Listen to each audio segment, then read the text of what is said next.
Mis cordiales saludos para cada uno de los hermanos ahí conectados que se están sumando. El Señor les siga bendiciendo en gran medida. Nos presentamos, somos el equipo intelectual estadista, el cual podrán encontrar contenido de diversos índoles, ya sea teológico, apologético, de enseñanzas cristocéntrica, pero sobre todas las cosas. El equipo intelectual estadista los pueden encontrar en las redes sociales, en Instagram como intelectual estadista, así también en YouTube como intelectual estadista. Invitamos a que vean cada uno de los contenidos que tenemos grabados. En esta oportunidad tenemos al profesor Iván Rubio trayéndonos un tema, la clase número 15 de diferentes interpretaciones del tema bíblico. El tema a tratar de hoy día será la Santa Cena y sus diferentes interpretaciones. El profesor Iván Rubio, para aquellos que no lo conocen, es comunicador y divulgador teológico. Ha impartido diversos cursos informativos sobre San Agustín, patrología, cristología y concilio de la Iglesia. Es miembro activo de la Iglesia Luterana San Pedro, con sede en Ciudad de México. Ha participado en programas de radio en la estación Radio Galito 760 AM, con sede en Zapopan, Jalisco, México. Podcast y clases divulgativas en medios sociales. Se ha enfocado en promover la tradición de la Iglesia del siglo I al siglo VII y desarrollado metodologías basadas en la tradición eclesial para cursos de oración y lectio divina. Estudió en seminarios CPLN y ha participado en cursos metodológicos en la AMCO, Advanced Method Corporation, interpretaciones positivas de la educación. También se especializa en la distribución de literatura teológica y filosófica con editoriales como Clay, Bach, Ciudad Nueva, Trota, Sígueme, San Pablo y Editorial Concordia. La verdad que es un placer para nosotros tenerlo con querido profesor Iván Rubio cada una de las veces que viene y nos comparten contenido es de gran edificación para nuestras vidas. Así, querido profesor, cuando usted quiera, dispone de su tiempo para iniciar con la clase. Desde ya, el Señor les bendiga y nuevamente muchas gracias, profesor.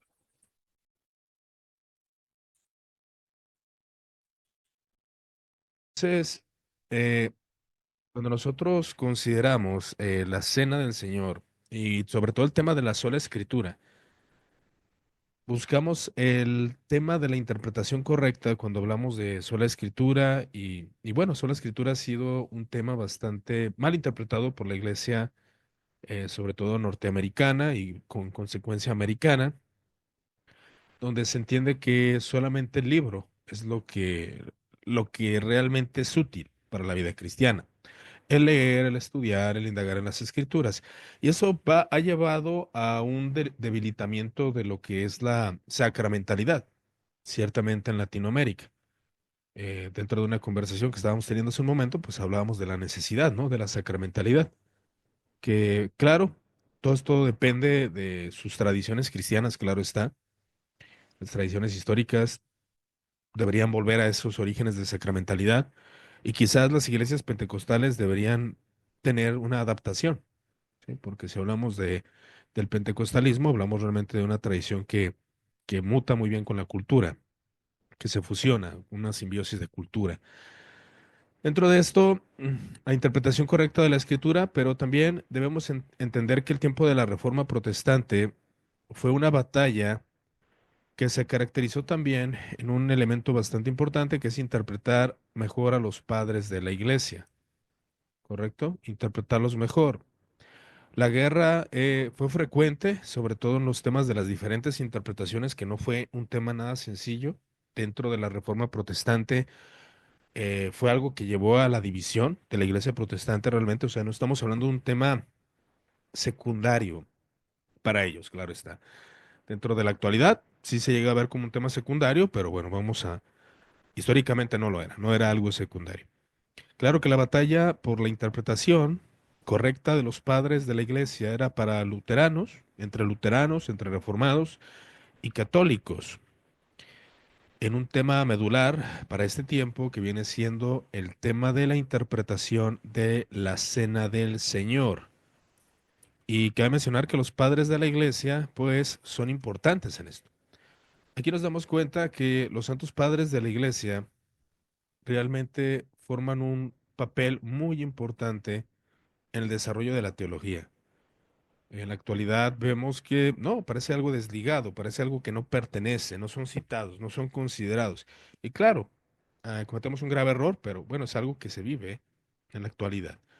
Cuando nosotros hablamos de algunos elementos que la Reforma trata de enfatizar, viene siendo lo que se conoce como ad fontes. Ad fontes es el regreso a las fuentes. Lo que es ad fontes es un regreso a las fuentes. Es un lema de los humanistas como Erasmo de Rotterdam. Entonces, la búsqueda de las fuentes era intencional, precisamente en un tema tan importante como lo es la Cena del Señor. ¿Por qué? Porque para lo que es el tiempo de la Reforma Protestante, ya se había decretado la forma correcta de entender la Cena del Señor por Occidente, la cual se conoce como la transubstanciación. Aunque, como ocurre siempre dentro de la iglesia, ciertamente no era algo que estuviera en consenso. Entonces las fuentes eran importantes, pero cuando nos referimos a las fuentes, nos referimos a la escritura, sin duda, que es la fuente primaria del cristianismo. Pero también nos referimos, como ya lo argumentamos, a los padres de la iglesia, a los concilios ecuménicos. Así que encontramos lo que se conoce como escritura y tradición, ¿correcto? Escritura y tradición, y ante esta base de escritura y tradición, la tradición de la iglesia, a fin de cuentas, es la interpretación de la escritura, es la regla de fe, cómo los creyentes o cómo los cristianos entendían, claro, la palabra de Dios, las interpretaciones bíblicas, etcétera. Pero también la cena del Señor entra ahí. Pero ¿qué es la tradición? La tradición de la iglesia es el desarrollo doctrinal, la regla de fe, que se establece del siglo primero hasta el siglo séptimo, que es aceptada por consenso de lo que realmente es la tradición de la iglesia por las iglesias reformadas y las iglesias luteranas. La iglesia católica tiene un desarrollo constante de la tradición hasta la actualidad, el cual lo que es el protestante histórico podemos decir que se queda en este siglo. En el siglo séptimo, claro que lo que es la teología medieval también es muy considerada por la Reforma protestante. Santo Tomás de Aquino, etcétera, ¿no? Pero en este tiempo la tradición, pues es el enfoque de la Trinidad, de los desarrollos trinitarios, del conocimiento de las tres personas, de la unión hipostática de Cristo con su divinidad y su naturaleza humana. Esto viene siendo la cristología, los credos, que de seguro ya los conocen, estos credos históricos, que son resúmenes de la fe cristiana, los concilios ecuménicos de Nicea primero hasta Nicea segundo, que vienen siendo 7 concilios ecuménicos. Pero un elemento que también debemos de considerar, sobre todo en esta clase, es acerca de los sacramentos, la sacramentalidad de la iglesia, que es un punto muy importante. En cuanto a la interpretación de los sacramentos, encontramos divergencias entre lo que es la iglesia luterana y la iglesia reformada, en este caso, la iglesia de Zwinglio. ¿Sí? Del lado de Zwinglio encontramos a Colampadio también y otros personajes que van a buscar cómo interpretar la Cena del Señor. Ahora, Lutero tenía una importante inclinación a San Agustín, ¿sí? Lutero era un fan, alguien que desarrollaba con base a San Agustín de Hipona. Ahora, también él no desestimaba sin duda a otros padres de la iglesia. Sí, claro, tenía una predilección por lo que es San Agustín, pero no desestimaba eh, por otro lado, a lo que es los padres como, como Juan Crisóstomo, Ambrosio de Milán, etcétera. Entonces, bajo esta premisa, consideramos también a Juan Calvino. Juan Calvino, sin duda, tuvo en su institución de la religión cristiana, tiene un gran compendio de citas de San Agustín de Hipona, ni se diga, que es el teólogo más citado. Por eso últimamente, bajo ciertas tesis, pues se dice que la influencia de San Agustín y las influencias que tiene Agustín platónicas, maniqueas, etcétera. Y por eso, bueno, se da por premisa que el calvinismo es maniqueísmo y por consecuencia negativo.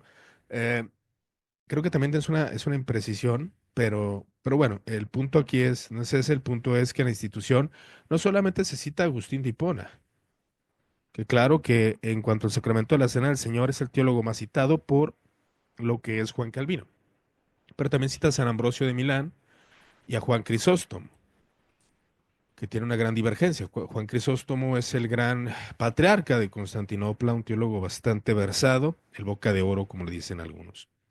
Pero en el tiempo de la Reforma, después de que Lutero esparce sus tesis o otros personajes esparzan las tesis de Lutero, en 1529 ya se estaba desarrollando el tema de reforma de la iglesia. Y bajo esta reforma de la iglesia, en 1529 se buscaba consensos. De hecho, la iglesia protestante, por así decirlo, siempre buscó unificación en temas doctrinales, siempre buscó tener un compendio en temas doctrinales, pero como ustedes sabrán y como la misma historia nos dice, pues no fue posible. El tema de gran relevancia en esta disputa de Marburgo es el sacramento de la Cena del Señor, la cual se buscaba por la iglesia protestante tener un consenso, tener una unidad en esta doctrina. En el cuarto concilio de Letrán, este concilio es muy importante para la Iglesia Católica, del año 1522, ya se decreta lo que es la transubstantis, ¿sí? Transubstantis. Esta palabra latina nos dice que la sustancia que cambia, ¿no? Sustancia que cambia de, la transformación de sustancia, mejor dicho. Entonces, bajo esa premisa, esa declaración ya se había hecho en la iglesia, pero evidentemente no todos estaban de acuerdo. Ahora, la transubstanciación no es un término que se encuentre en los padres de la iglesia. Hay muchos textos que pudiesen afirmar esta postulación, pero como volvemos a decir, son interpretativos y la iglesia ha buscado definir a través de ellos, ¿no? Así que no entablar este término a los padres de la iglesia es anacrónico, como también sería anacrónico cualquier término que se utilice también en la disputa de Marburgo, ¿sí? Pero se buscaba interpretarlos de mejor forma a los padres y tener una mejor interpretación, ya que estaban en desacuerdo de que el cuerpo de que fuera literalmente el cuerpo de Cristo, eh, en el sentido de que cambió de sustancia, ahora es carne de Cristo. Entonces, había ciertas dudas por los teólogos, entonces esto fue aprovechado. Dentro de los grandes desarrollos de los padres de la Iglesia, sobre todo en esta temática de los sacramentos, encontramos a San Ambrosio de Milán en una de sus obras que se llama Sobre los sacramentos, los símbolos y los misterios. También, si nosotros queremos comprender una visión de la tradición de cómo se entendía el sacramento de la Eucaristía, de la Cena del Señor, es importante que tomemos lo que son los comentarios de Juan, de San Agustín, y leamos el capítulo 6. Este capítulo, comúnmente dentro del protestantismo, no se interpreta como la Cena del Señor, se interpreta como el cuerpo de Cristo real, ¿no? El literal, el que va a morir en la cruz del Calvario. Pero San Agustín se interpreta este texto como el cuerpo de Cristo en la Eucaristía. Así se interpreta bajo ciertos argumentos. Ahora, en este tiempo de reforma y la vida de Lutero, Lutero ataca lo que es la escolástica. Lutero ataca la especulación excesiva que no estaba llevando un entendimiento. Ahora, la escolástica no es mala en sí misma, de hecho hay una etapa de oro de la escolástica que es muy buena y es necesario que todo estudiante de teología indague sobre ella. Y también se coloca a favor a lo que es a Cipriano de Cartago, un padre de la iglesia del año 200 al 258, y a San Agustín. Aquí podemos ver cómo en el coloquio de Marburgo, al no tener, digamos, una, un acuerdo con la escritura, porque se estaba usando la escritura para poder definir la cena del Señor, ellos se dan cuenta que no es posible llegar a un acuerdo, así que utilizan fuentes secundarias para el trabajo. Lo que es Lutero repudia a Orígenes en sus interpretaciones, porque Orígenes era bastante alegórico y tiene interpretaciones muy extrañas, ¿no? Que si no se entiende el contexto de Orígenes, pues claro, puede caer en ciertas imprecisiones. Ahora, los errores de Eck, de John Eck, que es católico, y Gregorio Magno, se empiezan a notar y Lutero lo que intenta decir o argumentar de los errores de Eck es que es una metafísica racionalista. Lo que Lutero estaba en contra era de tratar de racionalizar el misterio. Cuando hablamos de misterio, no estamos hablando de un sacármela de la manga como en la actualidad se entiende. Por ejemplo, yo puedo hablar de que la predestinación es un misterio. Y alguno dirá, es que dices eso que es un misterio porque de alguna manera tú quieres imponer tu interpretación o no quieres dar explicaciones. No, es que no es que alguien no quiera dar explicaciones, sino porque precisamente la predestinación es incomprensible para la mente humana. Así que especula y dice, de hecho, todas las postulaciones de la predestinación que se tienen en diferentes escuelas y sobre todo en la escolástica protestante son especulación, no son dogmas de fe, pero a veces es lo que no logramos comprender muchas veces y creemos que son dogmas. Y eso fue lo que trajo tanta división en la iglesia latinoamericana, porque no tenemos una comprensión teológica realmente. Tomás de Aquino, por el Lutero, era considerado como el pagano dentro de la iglesia. ¿Por qué? Porque utilizaba a Aristóteles para tratar de definir lo que ocurría en la cena del Señor. Así que, como bien había argumentado, se realiza lo que es un debate escritural, pero al no tener un consenso con las escrituras, lo que se va a hacer es que se van a buscar autoridades secundarias en este coloquio y evidentemente las autoridades secundarias para la iglesia eran los padres de la iglesia. Y Zwinglio recalca pues su postulación y Lutero cuando escucha la postulación de Zwinglio, que en un momento lo vamos a conocer, lo que es a Ecolampadio y a Zwinglio los lleva a que no reconocen que textualmente la escritura dice, este es mi cuerpo, porque esto lo dice tal cual la escritura, literalmente. ¿Sí? Así que Lutero, evidentemente, interpretaba ese texto de una manera literal.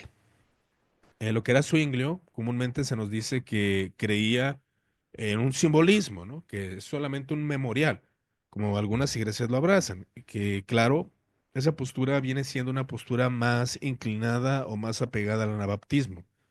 Recordemos que ciertos anabaptistas fueron seguidores de Zwinglio o influenciaron a Zwinglio también. Pero en este caso se puede afirmar una presencia espiritual o la presencia de Cristo de alguna manera. El punto es que es un intento de poder explicar el misterio de la Eucaristía y qué es lo que ocurre en la Eucaristía.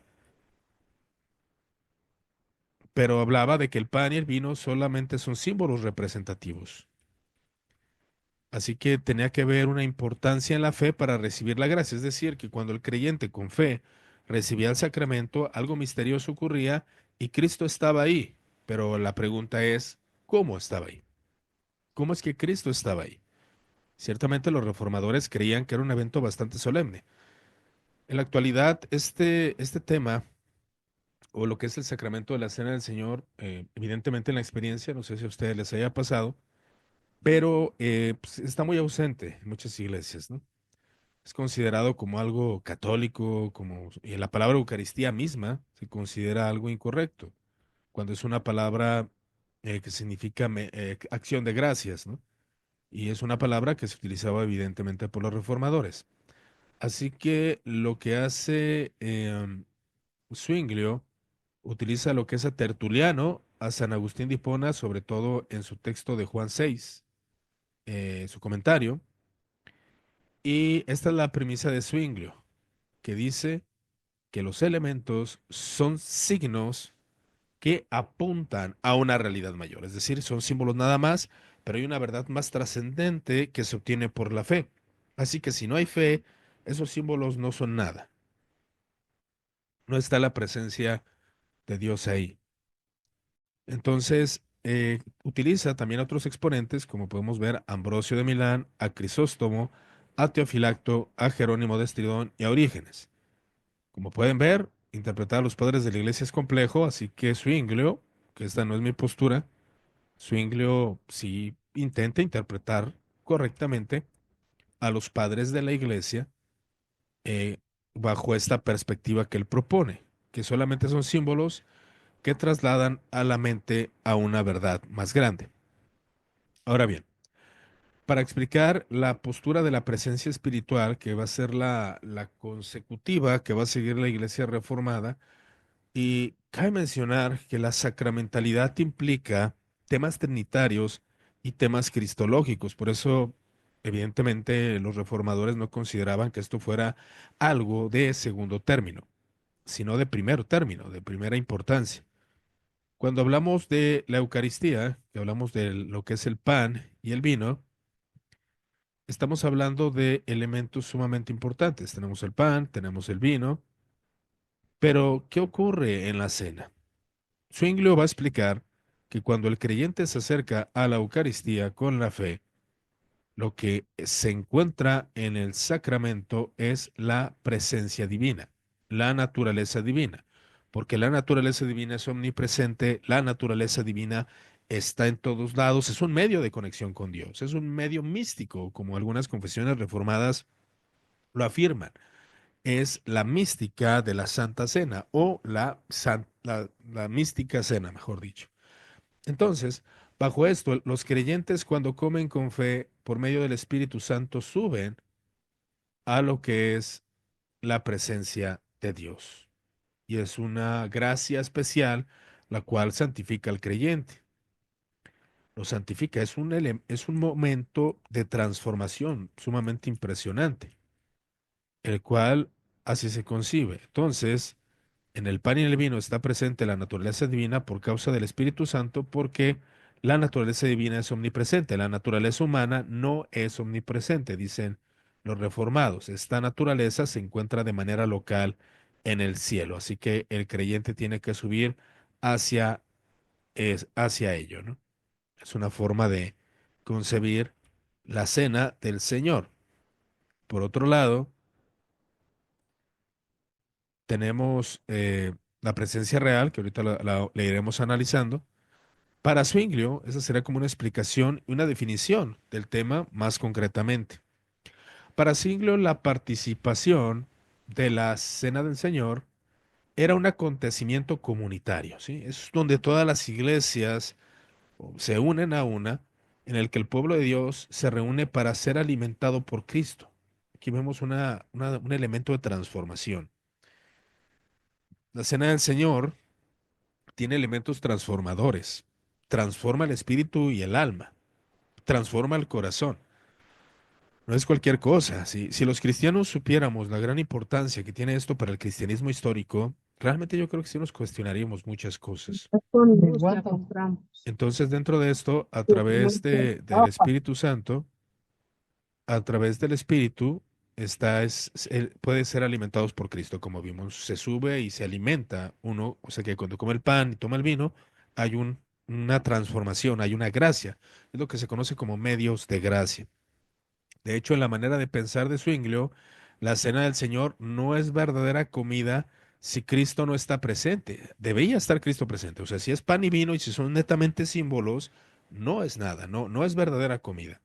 El pan y el vino son los medios, o sea, son medios necesarios por los que se logra la unión casi mística con Cristo. Es una unión mística con Él, es un abrazar el cielo, subir al cielo, estar presentes. Si nosotros tuviéramos esa concepción más arraigada, creo que también, vuelvo a insistir, otra visión tendríamos, ¿no? Ciertamente resulta irónico que Zwingli había repudiado con ardor lo que se ha dado a conocer como la postura zwingliana sobre la presencia en su mesa, a saber que la cena del Señor simplemente es un memorial, simplemente un memorial, ¿sí? Entonces, simplemente es un memorial, dicen ellos, ¿no? Y Zwinglio repudiaba esto. Por eso se le atribuye constantemente a Zwinglio, pero no es una realidad. Zwinglio no abraza esa postura. Sin embargo, Zwinglio rechazó la idea de Lutero de la presencia de Cristo en los elementos, ya que no podía estar de acuerdo con la convicción de que el cuerpo humano de Cristo era ubicuo, es decir, capaz de estar en todos los lugares al mismo tiempo. Que claro, eso tiene una explicación teológica que quizás podamos desarrollarla. Bajo esto consideraremos la postura de Lutero. Y aquí vamos a considerar dos herejías cristológicas, ¿correcto? Porque hay una acusación entre reformados y luteranos. No se llevaban tan bien como comúnmente tenemos en algunas imágenes ahí por Facebook, ¿no? Cuando se hablaba de la nueva reforma. La realidad es que se acusan de monofisismo. El luteranismo es acusado por los reformados de monofisismo, que es una herejía condenada en el siglo VI, el monofisismo, y también condenada en el siglo V, en Calcedonia. Entonces, pero lo que es en el siglo IV y también en el siglo V, se condena en Éfeso lo que es el nestorianismo. Los reformados serán acusados de nestorianos y los luteranos de monofisistas. ¿Por qué? Vamos a analizarlo. Primeramente consideramos la presencia real. La presencia real, pues nos habla precisamente del término que acabamos de conocer, que es ubicuidad, que nos habla de que el cuerpo de Cristo está presente en todos lados. Y en la Santa Cena está el vino, está el pan, y en la Santa Cena se encuentra la naturaleza divina y la naturaleza humana. Cristo está realmente presente en el pan, en el vino, y se come el cuerpo y la sangre de Cristo. Y la pregunta será, ¿cómo? ¿Lutero creía en esa consubstanciación? La respuesta es no, esa es una especulación la cual Lutero no abrazó. Lutero dice, ahí está el cuerpo de Cristo, es la sangre de Cristo. ¿Cómo ocurre? No lo sabemos, es un misterio, es una doctrina de misterio, pero sí está el cuerpo de Cristo ahí. Cuando comemos, comemos el cuerpo real de Cristo. Por eso él desechaba el racionalismo metafísico, porque el racionalismo metafísico trata de explicarlo a tal forma que propone cambio de sustancia. Lutero no consideraba algo así, simplemente Cristo está presente en el pan y en el vino. Entonces, bajo esta premisa, como decíamos, de monofisismo, ¿por qué se condena de nestorianismo la postura de Zwingli? Vamos a analizarla. Porque la postura de Nestorio, si ustedes recordarán que él decía que Cristo, que María era madre de Cristo, lo que hacía Nestorio era que la naturaleza humana la separaba de la naturaleza divina. Y cuando nacía, nacía el hombre, y la naturaleza divina estaba por fuera del hombre, ¿sí? Entonces esto hacía a Cristo dos personas. Dos personas. Entonces aquí vemos una separación de naturalezas, proponen los teólogos luteranos, lo cual lleva a la acusación de nestorianismo, ¿no? Lo que es el nestorianismo se le acusa a esta postulación. ¿Por qué? Porque separa las naturalezas. Que a Cristo no se le puede separar. Dentro de la postura reformada, pues es, o la postura de los concilios ecuménicos es de que es una sola persona con dos naturalezas que no se separan, ¿sí? Entonces, por eso se le acusa de manera sencilla la explicación a lo que es a los reformados precisamente de nestorianismo.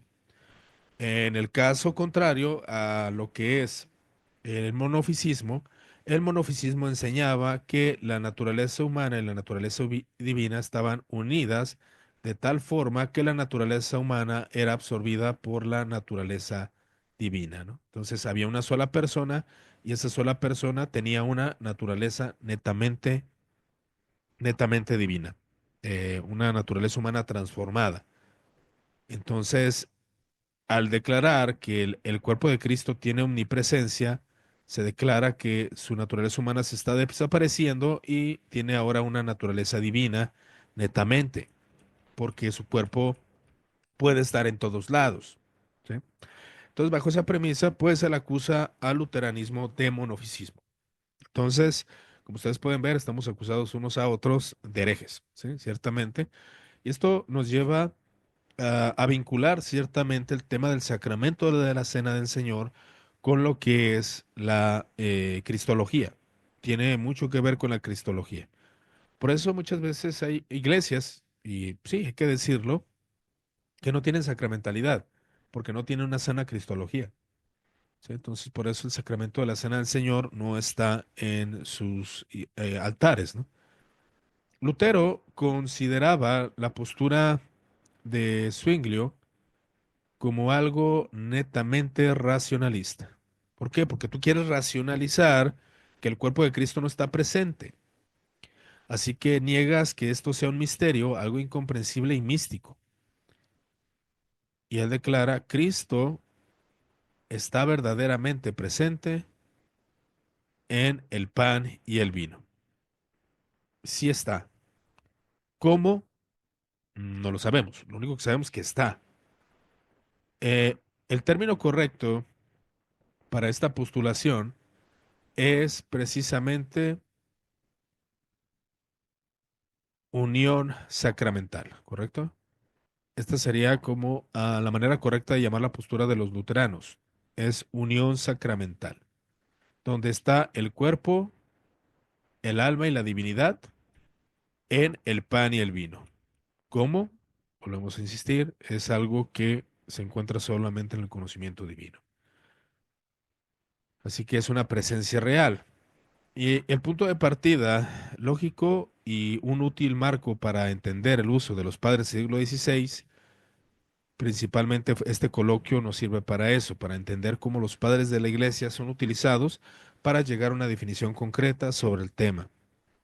Y pues no puede faltar que San Agustín sea el teólogo primario en estas postulaciones. San Agustín es el teólogo que prácticamente influencia tanto al lado luterano como al lado zwingliano. Y lo que dice Lutero es, yo no quiero adherirme a las palabras de mi propia autoridad, sino por el mandato de Cristo. Esto lo dice Lutero refiriéndose a las palabras de esto es mi cuerpo. Entonces, en Nestoriana, en la postura según los zwinglianos o según los luteranos sobre Zwinglio, que es que están separadas las naturalezas de Cristo. Esta es la herejía de Nestorio, como ya lo analizamos, y la ubicuidad está precisamente por la unión hipostática de las naturalezas. Cabe mencionar que la naturaleza de Cristo sí obtuvo nuevas características, dice Lutero, en cuanto a la resurrección, porque podemos ver la evidencia que cuando resucitó podías traspasar las paredes. Su humanidad es una humanidad glorificada. Entonces, la ubicuidad enseña que por esa unión hipostática de Cristo no se pueden separar las naturalezas. Por consecuencia, el cuerpo y la sangre de Cristo y lo que es la divinidad están presentes en la Eucaristía. Y ahí es donde encontramos el término de consubstanciación, que no es un término luterano. Comúnmente dicen que los luteranos creen en esto de consubstanciación, pero no es realmente un término luterano. L- Ahora bien, aquí nos encontramos un aspecto muy irénico por parte de Colampadio, que honestamente en estos días he visto que cómo falta eso en las redes sociales. Cómo falta eso en las redes sociales, porque somos bien radicales, anticalvinistas, anti esto, anti el otro. Eso solamente refleja nuestra ignorancia realmente. Pero en este sentido, los primeros padres, dice Colampadio, no estaban de acuerdo en la cena del Señor, tenían diversas posturas. Ahora, ¿qué posturas pululaban en los padres de la iglesia? La verdad, son muy interpretativos, mis hermanos. Y lo único que les puedo decir que sí creían que estaban presentes. ¿Cómo? Esos son los desarrollos teológicos. Es muy difícil considerar netamente un memorial a la cena del Señor. Así que dentro de esto, dice que los padres, a pesar de que tenían divergencias, no se condenaron unos a otros de tal manera.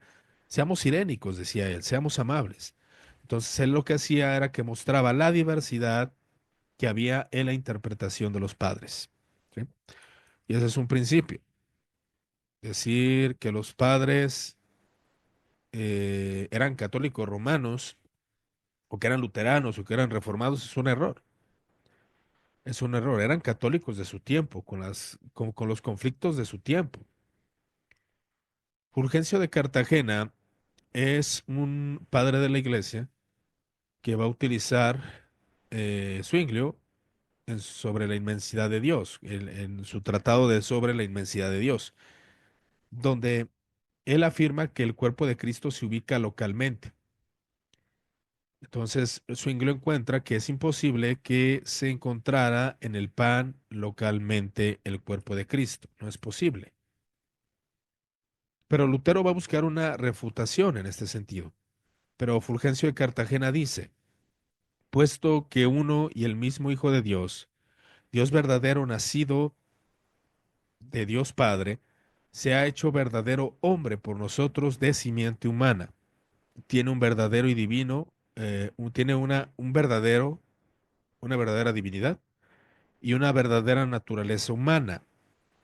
Es una misma persona que es un hombre circunscrito localmente, ¿no? Esta palabra circunscrito localmente es de que se encuentra en un lugar, según su origen humano, y que es Dios inconmensurable según su origen divino, ¿no? Ese es el texto que utiliza Zwinglio para definir que el cuerpo de Cristo está localmente y no puede estar en todos lados. Bajo esta premisa, lo que hace Lutero es refutar lo que está hablando Fulgencio y dice no está hablando de la cena.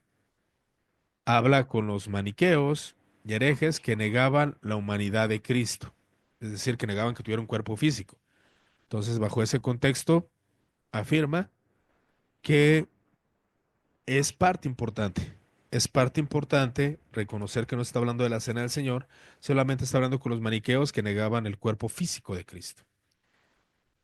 Melanchthon señaló, diciendo que la mayoría de las opiniones que se citaban de Agustín parecen defender a Zwinglio, pero casi todos los otros antiguos aprueban claramente la opinión de Lutero. Por ejemplo, Justino Mártir, leer, por ejemplo, la Didache, leer lo que son las constituciones apostólicas, hablan de este modo. Pero aquí encontramos una táctica de Lutero, táctica humana, para llegar a una definición concreta. Lutero empleó tres tácticas para restar importancia a las antiguas voces. Primero, podía despedir a las antiguas autoridades apelando a un contexto y por lo cual consideraba las palabras de la iglesia individual y verlos como padres irrelevantes. En segundo lugar, podría contraatacar con una cita del mismo padre para contradecir el punto de Colampadio y contraatacar con una cita de un padre diferente y mejor.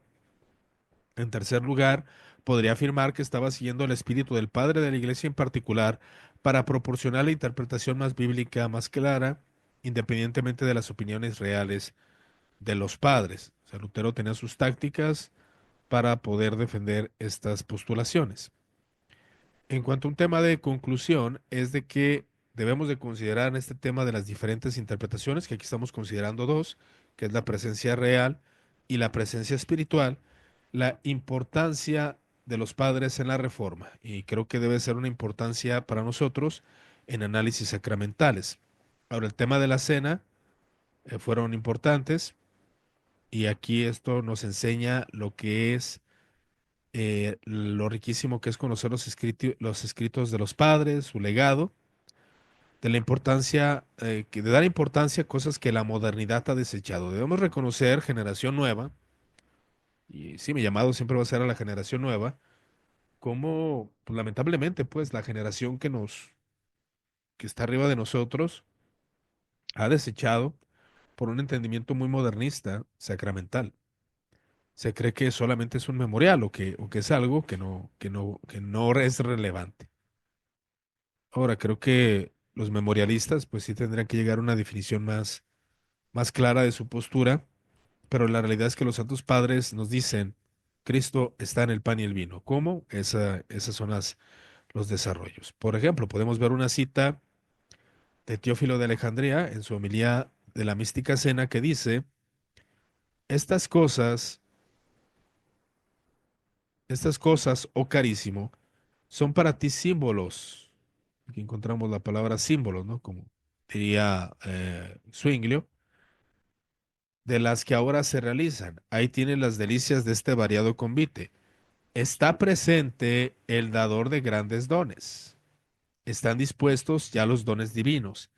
Está puesta la mística cena, la mística mesa. Mezclada la vivificadora copa, es decir, que esa copa realmente da vida. El Rey de Gloria envía a buscar, recibe al Hijo de Dios, el Verbo de Dios encarna, do exhorta, la sabiduría subsiste de Dios Padre, que se edificó para sí un templo no fabricado por manos humanas. Reparte su cuerpo como pan y da de beber a su vivificadora sangre como vino. Oh estremecedor misterio, oh economía inefable, oh condescendencia incomprensible, oh bondad insondable, el Creador se ofrece como goce a la obra de sus manos. La misma vida se da a comer y a beber a los mortales. Esto nos declara Teófilo de Antioquía y sin duda nos muestra la realidad de que es un evento sumamente importante para la iglesia cristiana.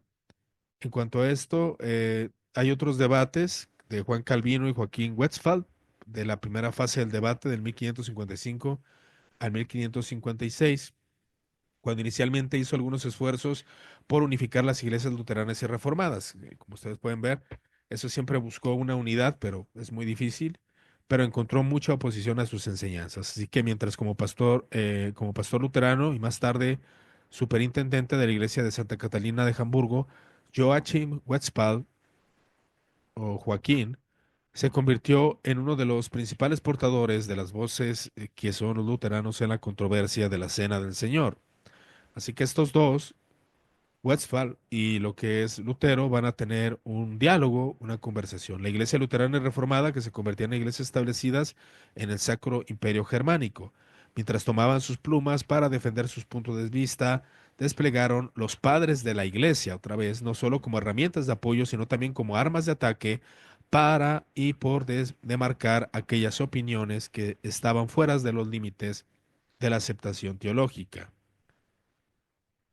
Si bien los reformados anteriores habían mostrado cierta disposición a aceptar posibles capas de significado en las escrituras, los reformados posteriores estaban mucho menos dispuestos a aceptar todas las interpretaciones como igualmente válidas. O sea, había un tiempo de especulación y estos elementos. Ambos se inspiraron en el modelo escolástico de explicar las aparentes contradicciones de los padres y hacerlo así forjó una nueva escolástica protestante que buscaba encontrar la verdad en cuanto a este tema. ¿Cuál es la postura de de Juan Calvino y de Westphal? Es pues la presencia real y la presencia espiritual, pero con desarrollos un poco más precisos por cada bando. Entonces, bajo ese punto, podemos encontrar diferentes interpretaciones. Entre luteranos se incluyó a Melanchthon, un excursus sobre los padres eclesiásticos en medio de su comentario a Romanos, mientras que pensadores reformados como Heinrich Bullinger apelaron a la iglesia antigua a afirmar que la verdadera iglesia se adhiera a Cristo, mientras que la iglesia falsa persigue a los que creen en Cristo. Y esto lo propone para decir que ellos eran la iglesia verdadera. La mayor producción y accesibilidad de los escritos de los padres de la Iglesia y los esfuerzos de varios teólogos para recordar a los padres como forma de autoridad religiosa resultó en surgimiento de la erudición patrística que empezó a ver entre los protestantes en el siglo XVI. Sí, entonces el tema patrístico, si ustedes escuchan que los católicos se apropian esto, pues realmente los protestantes reformados y luteranos también tuvieron gran parte. Tanto católicos como protestantes que pues eran pensadores, recordaban autores como Agustín, Jerónimo, Crisóstomo, Basilio, estuvieron involucrados en la polémica sobre la propiedad de estas antiguas autoridades, a quién le pertenecían, con quién estaban estas autoridades. En el contexto de la nueva escolástica protestante, los reformadores no solo usaron las escrituras, sino que también encontraron ocasiones para ilustrar la afabilidad de los padres, también que los padres de la iglesia se equivocaban y no eran infalibles. Entonces, bajo este punto, la palabra sacramentario era un término despectivo utilizado por Lutero y otros luteranos para referirse a cualquier reformador que no aceptara el cuerpo de Cristo, sino solo su sacramento. En el contexto, Calvino y Westphal recurrieron a los padres para defender sus puntos de vista y para defenderlos totalmente, ¿no? Entonces, bueno, este viene siendo un pequeño contexto que igual, claro, se puede profundizar mucho más, pero estas serían como las dos interpretaciones del tiempo de la Reforma. Tema del memorial, pues solamente es un momento solemne, etcétera, ¿no? Pero aquí me gustaría saber, mis hermanos, si tienen preguntas o comentarios referente a lo que hemos hablado. Me gustaría poderlo desarrollar en un diálogo. Excelente, hermano. Si tienen alguna duda o pregunta, pueden levantar su manito y con gusto habilitaré su micrófono para que puedan emitir sus inquietudes.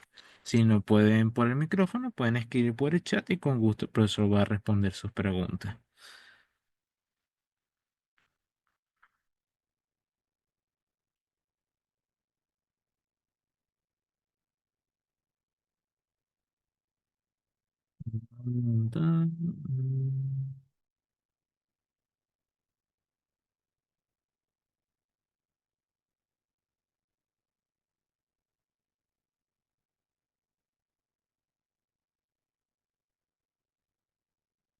Bueno, aquí hay una pregunta de Raúl Hernández. Buenas noches, hermano.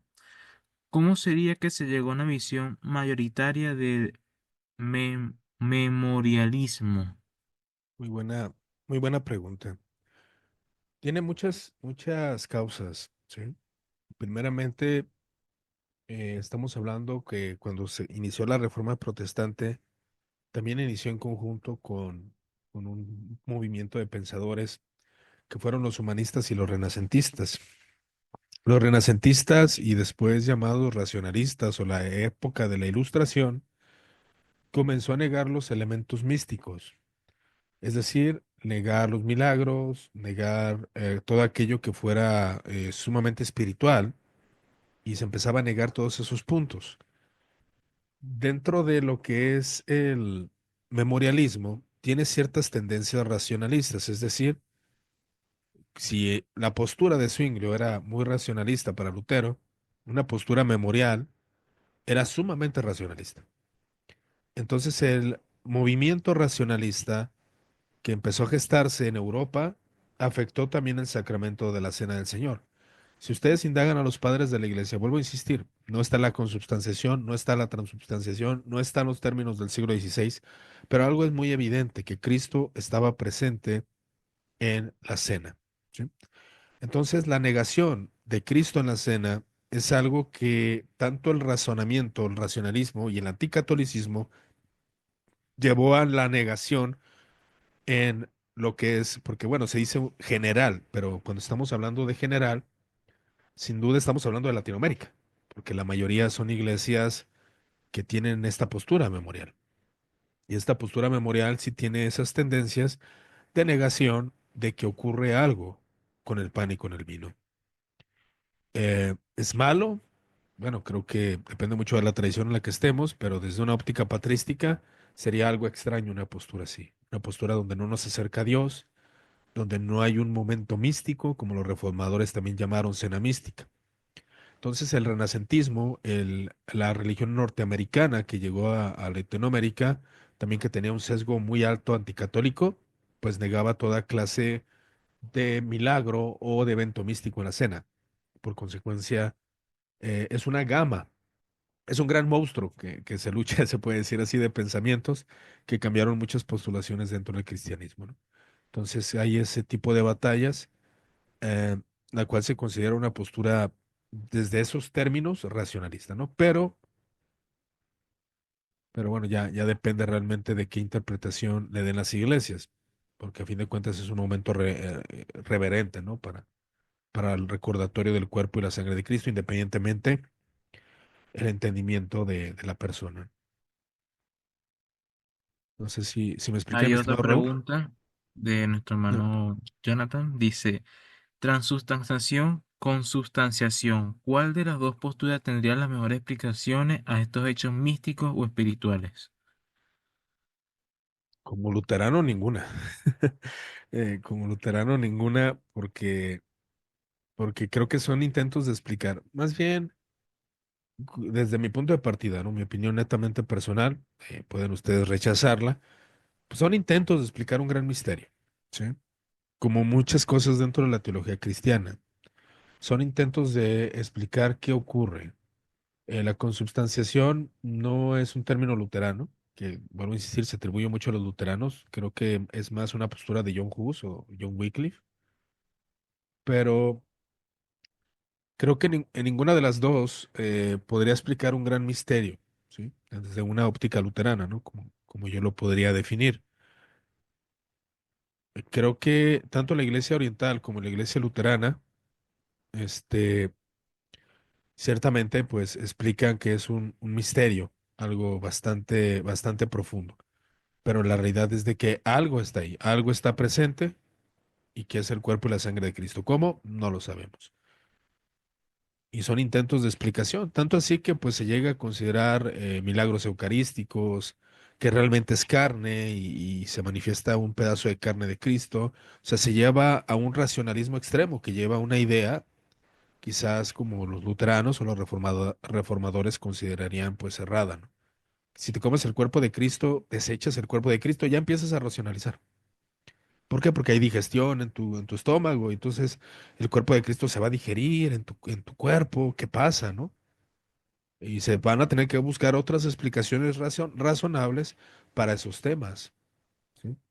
En el sentido de la transubstanciación. Por eso la Iglesia Católica, cuando se cae algún pedazo, lo levantan con reverencia, lo colocan, porque es el cuerpo de Cristo. En la postura luterana es que si algún pedazo cae al suelo o después de la liturgia, pues realmente el cuerpo de Cristo ya no es cuerpo de Cristo, solamente es cuerpo de Cristo en el momento solemne. Si se cae alguna pieza, deja de ser cuerpo de Cristo.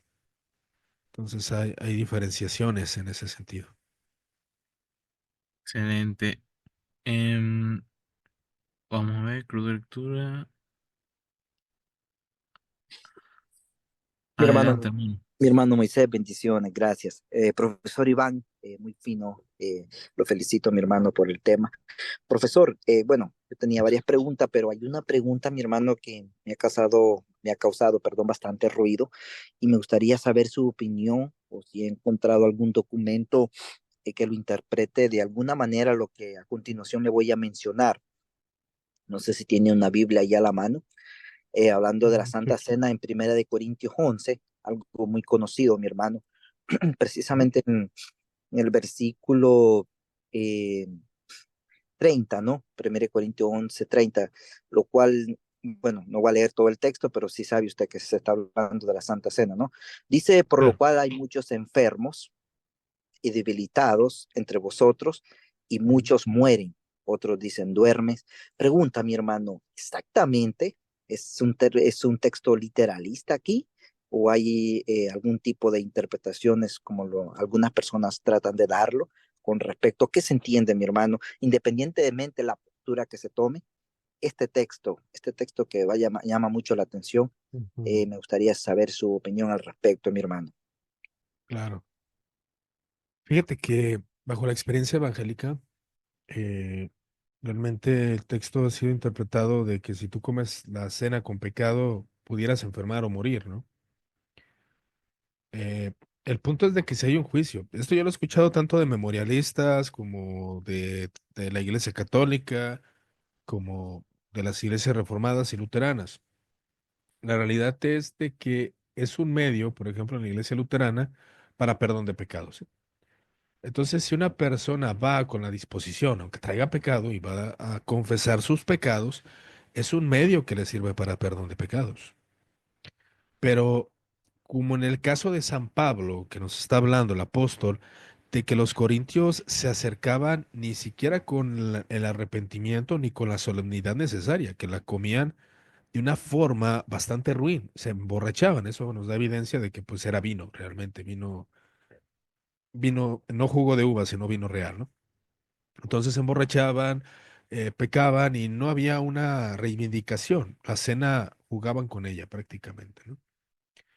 Entonces, bajo todo ese contexto de no arrepentimiento, de no meditación, de no entendimiento de lo que se estaba haciendo, claro que vivían juicio, porque algunos podían tener un juicio por parte de Dios porque estaban profanando el cuerpo de Cristo en ese sentido, ¿no?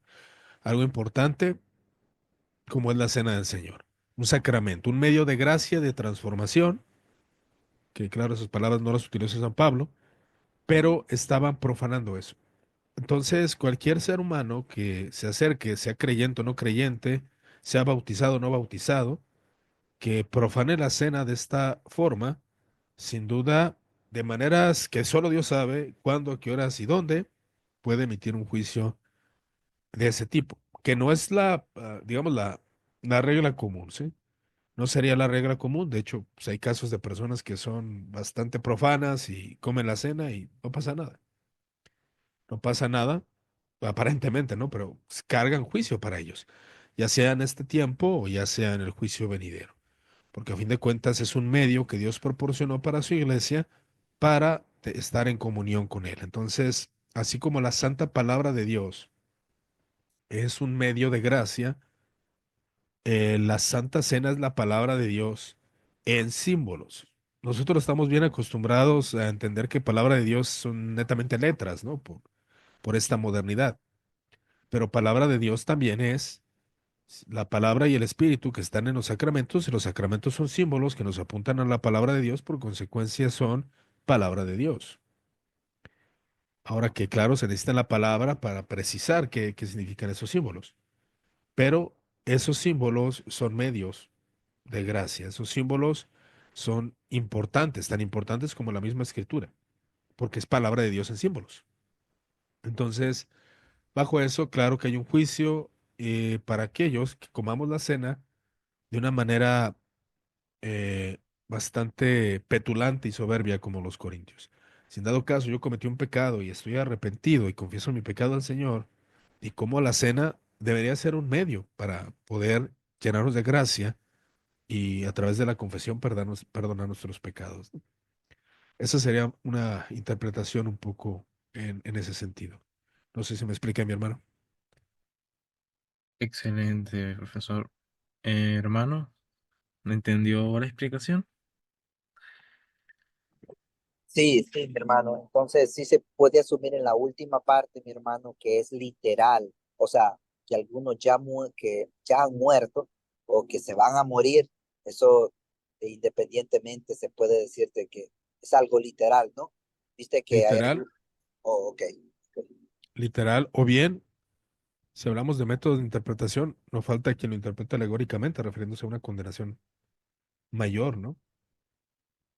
Eh, es posible, Sí, mi pero hermano, sí, porque la misma experiencia, bueno, no quiero aquí a atacar a nadie, pero bueno, principalmente pues la denominación que predomina iban a comer la Santa Cena delincuentes, o sea, personas que no conocen a Dios, ¿no? claro. Entonces, digo yo, bueno, si así fuera literal, no sé, hubieran miles de personas muertas, pero pienso que lo hacen en su ignorancia, ¿no? Ya nosotros que somos conscientes, pues ya la cosa cambia, ¿no?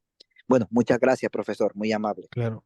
Fíjate, al no referirme literal, no estoy refiriéndome a que tenga que ser una máxima y pase con todos, ¿sí? Porque si fue literal el tiempo de Pablo, y puede pasar en nuestros tiempos, o sea, estamos hablando de una posibilidad de pasar, no de que todo aquel que coma la cena de esa forma va a morir, pues no sería como una regla, pero sí es de alguna manera algo que pudiera ocurrir, ¿sí?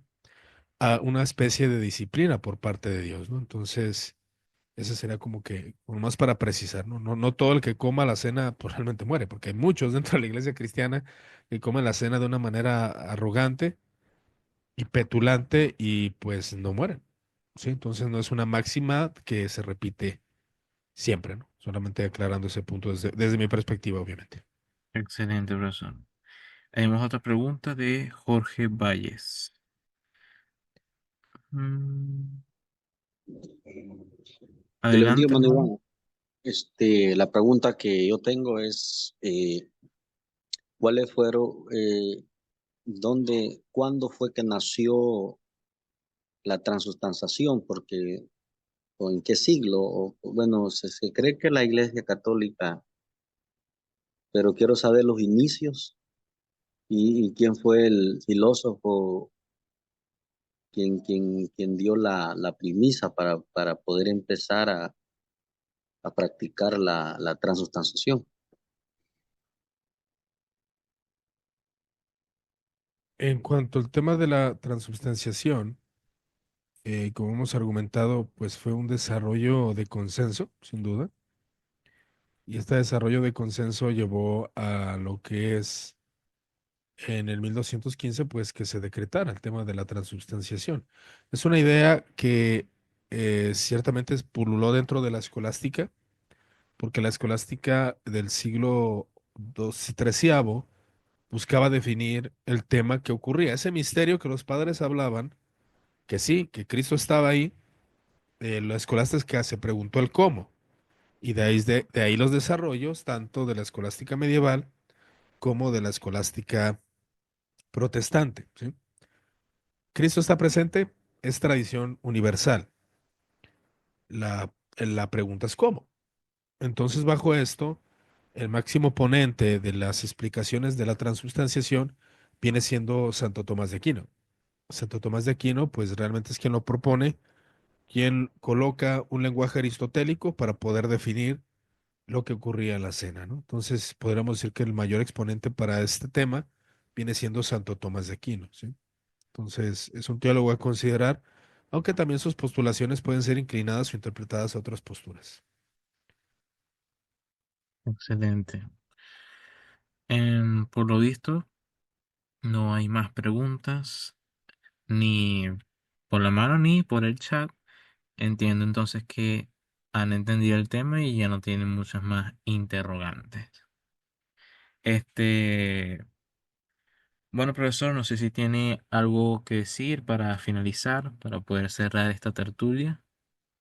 Claro, pues agradezco a todos por estar presentes. Este tema es complicado, igual me gustaría igual hacerlo como dinámica, que solamente me pusieran en los comentarios a qué denominación pertenece cada uno de ustedes. Igual si lo pueden Bueno, hacer, se los agradecería. yo pertenezco a la Asamblea de Dios. Asambleas de Dios. Mi hermano Jorge ya lo tenemos ahí Sí. participando en un curso de Eh, concilios ecuménicos. ¿A qué Perdón, libro nos hermano, dice aquí? Ajá, quería hacerle una adelante. preguntita, no sé si se puede. Sí, adelante. Eh, Vale. perdón, la preguntita, acerca de la iglesia, bueno, se cree que la división que hubo cuando se dividió la iglesia ortodoxa con la iglesia católica romana, no sé si la iglesia ortodoxa se adhiere a una consubstanciación como Martín Lutero o a una transustanciación como la iglesia católica. Eso quería saber, hermano, perdón. Buena pregunta, hermano. Mi respuesta sería a ninguna de las dos. Digamos que utilizan un lenguaje diferente. ¿Creen que Cristo está presente? ¿Creen que es cuerpo de Cristo, sangre de Cristo? Pero no utilizan el término transubstanciación. Tienen otro término, que igual te lo debo, mi hermano. Pero a fin de cuentas, digamos que la presencia real, tanto en el catolicismo como en el luteranismo, como en la iglesia ortodoxa, pues es eso, es una presencia real. Pero las explicaciones orientales no suelen ser tan, que claro, que hay mucha filosofía en muchos aspectos y la teología tiene su lugar, pero en el tema del sacramento solamente confiesan que Cristo está presente en el pan y en el vino. Y realmente no hay más especulación sobre el tema. Excelente. Tenemos aquí una respuesta de John Steven que dice que él pertenece al movimiento misionero mundial pentecostal clásico. Perfecto. En mi caso, yo pertenezco a una iglesia más neopentecostal. Eh, y además preguntan por aquí qué libros nos recomienda para indagar sobre este tema y comparar posturas. Hay un libro que igual es luterano, pero este tiene el debate precisamente entre lo que es el luteranismo y la iglesia reformada, claro, desde una perspectiva luterana. Ahí ustedes filtren sus posturas. Se llama La Dogmática Luterana Confesional, La Cena del Señor, escrito por John R. Stevenson. Lo voy a poner aquí, después lo pueden tomar alguna captura, no sé si se ve bien ahí. Sí, Ok, entonces ese sería uno. Lo pueden conseguir en Kindle, está muy barato. También hay otro que se llama eh, Autoridad Inventada, los debates de los padres de la iglesia en los reformadores, también de una teóloga. Ese libro efectivamente contiene la información acerca de lo que es los debates que precisamente vimos ahora. Pues denme un segundo, para el nombre de esta autora siempre se me olvida.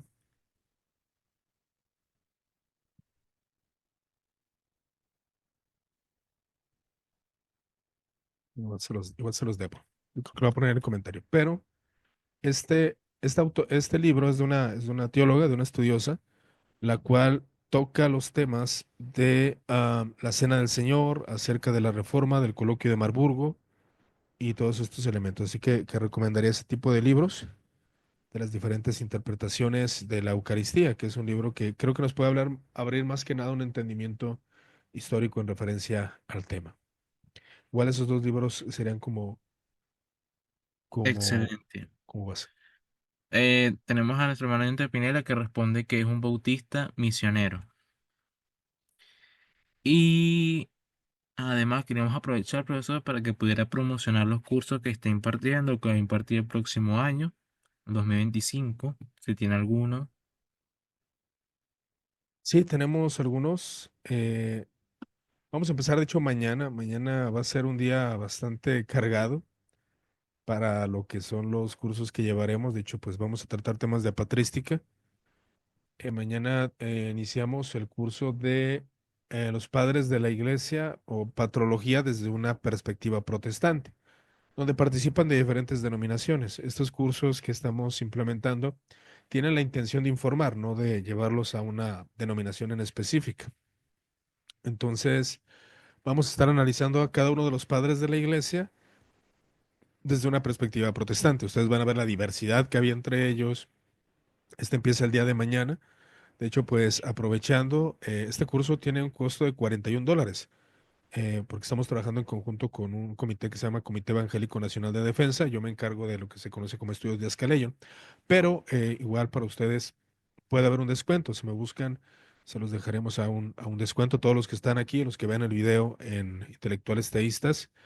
Y empezaremos mañana a las 6 de la tarde, hora de México, ¿sí? A las 6 de la tarde van a ser 11 clases donde veremos desde los padres apostólicos, los padres apologistas, teólogos del siglo segundo, siglo tercero, lo que son las herejías trinitarias, cristológicas, la época de oro latina, la época de oro griega, diferentes, las herejías dentro de lo que es la época patrística hasta llegar al siglo octavo. Entonces, para que ustedes lo puedan considerar y analizar, si desean ingresar, pues vuelvo a insistir, hay un descuento para aquellos que ven este video y para ustedes los que están aquí presentes. También tenemos otro curso de concilios ecuménicos o la escritura que ya empezaron, pero empezaremos también un curso de cristología, si Dios lo permite, el 26. También aplica esta misma dinámica. Hay un descuento para ustedes, para los que estuvieron en esta clase. Y vuelvo a insistir, estos cursos no tienen una intención proselitista, no tienen o nos buscan sesgarlos hacia cierta postura doctrinal, más bien analizar el cristianismo histórico desde una perspectiva sana y pues ir respetando sus denominaciones, ¿no? A las cuales pertenecen. Como pueden ver, pues notarán que me inclino más al tema de la presencia real, pero entiendo que cada una de sus iglesias pues tiene sus desarrollos y sus entendimientos sobre la cena del Señor, ¿correcto? Entonces, si desean añadirse, con gusto pues podemos platicarlo. Igual el número de WhatsApp, también en algunos grupos de intelectuales teístas he estado compartiendo los flyers de los cursos que vamos a iniciar, ¿correcto? Excelente, muchas gracias por su información, profesor. De seguro muchos de los que están aquí presentes están muy interesados.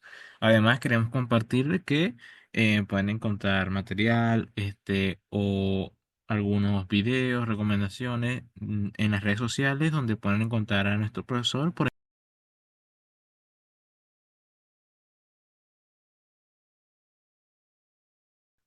Eh, Además, antes de cerrar con esta última tertulia del año 2024, no sé, profesor, si quiere cerrar con una oración para poder finalizar. Claro que sí, mi hermano. Vamos a terminar con una oración. En el nombre del Padre, del Hijo y del Espíritu Santo, Señor, te damos gracias por este tiempo donde nos has permitido dialogar entre diversos hermanos. Te pido que tu gracia abunde y que podamos contemplar las riquezas del cristianismo, sobre todo en el tema de la cena del Señor. Que podamos poder disfrutar este gran evento, que nos permita que nuestro cuerpo y que nuestra alma sean transformados, porque estamos comiendo verdadera comida, que es tu cuerpo y tu sangre, conforme a las diferentes postulaciones que tu iglesia ha llegado, Señor.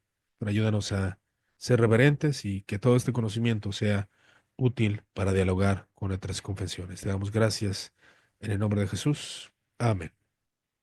Amén, hermano. Muchas gracias por acompañarnos el día de hoy. Y bueno, por todos estos meses que hemos compartido con ustedes tertulias, perspectivas y las interpretaciones bíblicas. Fue un gusto y un placer haberlos acompañado en esta tertulia el día de hoy. Va a ser la última de este año. Nos volveremos a encontrar en el año 2025 con nuevos temas, nuevos profesores, con los mismos profesores que hemos compartido, pero con otros temas bastante interesantes y que seguro serán fructíferos para cada uno de ustedes. Le doy nuevamente las gracias, profesor Iván Rubio, por darse Gracias. tiempo por estar aquí presente con nosotros y explicarnos este tema tan maravilloso. Bueno, hermanos, les deseamos entonces una feliz Navidad, un feliz año nuevo, que compartan con sus familias, amigos y que el Señor los bendiga a cada uno de ustedes. Muchas gracias y nos despedimos el día de hoy. Hasta pronto.